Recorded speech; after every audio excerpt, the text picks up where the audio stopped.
And అలాగే sir ఫైనాన్షియల్‌గా కొంచెం లోగా ఉంటారు. వాళ్ళకి ఎలాంటి ఆప్షన్ ఏమైనా ఉందంటారా? సో, ఈఎంఐ ఆప్షన్ ఉందండి. ఎందుకంటే ఎక్కువగా మనకి బిలో మిడిల్ క్లాస్ ఫ్యామిలీస్ నుంచి వస్తారు. సో, వాళ్ళకి బర్డెన్ అవ్వకూడదు అని చెప్పి ఈఎంఐ ఆప్షన్ ఉందండి. అండ్ దట్ టూ మనం చార్జ్ చేసే ఫీజ్ ఏదైనా సరే ట్రైనింగ్ పర్పస్‌కే చార్జ్ చేస్తున్నాం. ప్లేస్‌మెంట్స్ అన్నవి ఫ్రీ ఆఫ్ కాస్ట్. సపోర్ట్ ఎంత వరకు ఉంటుంది సార్ ఒక స్టూడెంట్‌కి?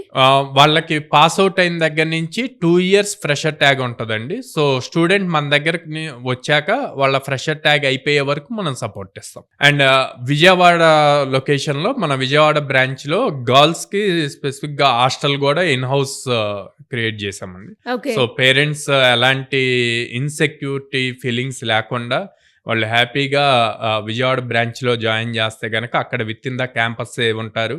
అండ్ హ్యాపీగా అప్ స్కిల్ అయ్యి ప్లేస్‌మెంట్స్ ఉంటాయి కాబట్టి వాళ్ళకి బెనిఫిట్ అవుతుంది. సో, మనం వచ్చేసి ఆల్మోస్ట్ 800+ కంపెనీస్‌తో అసోసియేషన్ ఉండటం వల్ల మనకిప్పుడు almost every day or alternate day కంపల్సరీగా ఒక డ్రైవ్ జరుగుతదనమాట. ఓకే.